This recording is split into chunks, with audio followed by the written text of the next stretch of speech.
Today's report is about a woman that was violently got knocked out by a police officer in Canada in 2017.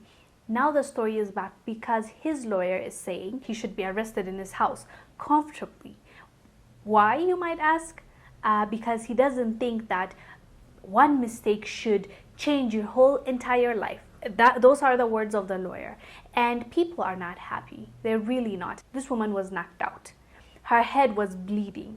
She passed out. She had to go to the hospital and get surgery because this police officer decided to throw her on the ground. Let me review the article. We'll come back and discuss. Calgary police officer Alex Dunn was convicted of assault causing bodily harm for his violent arrest takedown of Dalia Kafi, who was 26 when the incident occurred on December 12, 2017. Surveillance footage of the arrest released by a judge in October shows Dunn and Kafi in a processing unit where Kafi was about to have her picture taken while standing against the wall. Dunn attempted to remove her headscarf multiple times before slamming Kafi to the ground in what Sergeant Gordon MacDonald described as a judo-style throw during testimony he gave during last year's trial. During a sentencing hearing on Thursday, February 4th, Dunn's attorney Corey Wilson said his client is guilty of becoming frustrated with Miss Kafi, taking her to the ground in a judo-style throw. This approximately 2 seconds incident has forever changed the lives of Miss Kafi and Mr. Dunn, Wilson told Provincial Court Judge Michelle Christopher, adding, "One mistake does not define a man." Now you see, this is what I have a problem with. Yes, one mistake doesn't define a person forever. You can learn from it and you can be a better person after it. But this man was not an ordinary man.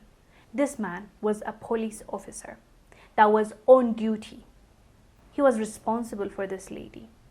They said it was because he was frustrated that he threw her to the ground, had to go to the hospital to get surgery.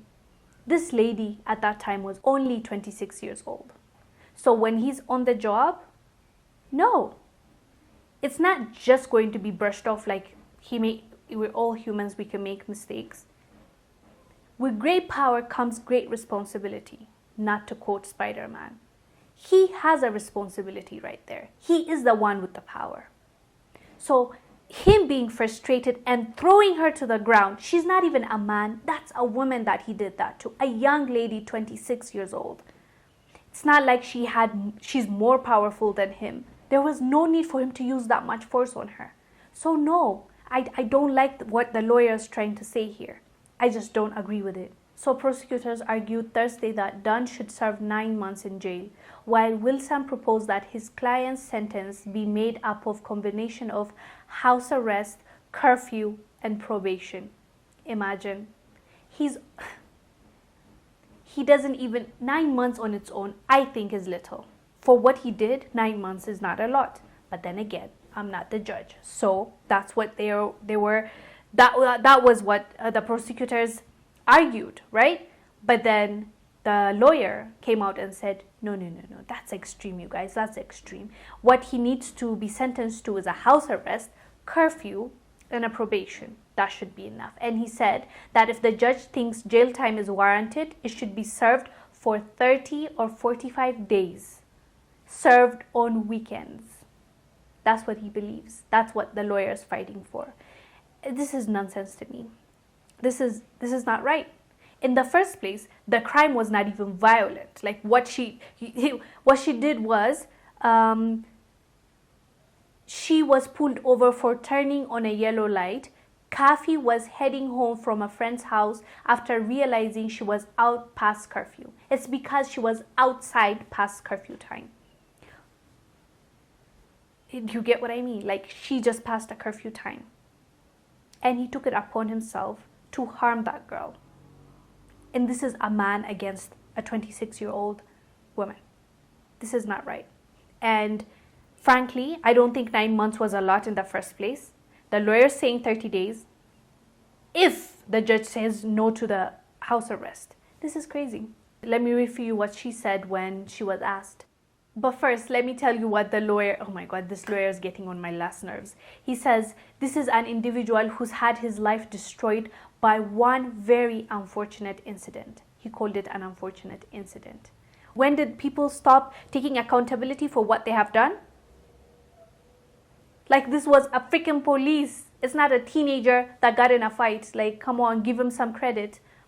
And he said he has forever lost his reputation in that community. Rightfully so. Unfortunately, as I said, yes, people do mistakes. He's right on that, and that shouldn't define them. But this is a police officer. So yeah, that might happen, and the community will never forgive him for that. Yeah, so she said, let me tell you what she said. I felt like I was useless in that point when that was happening to her.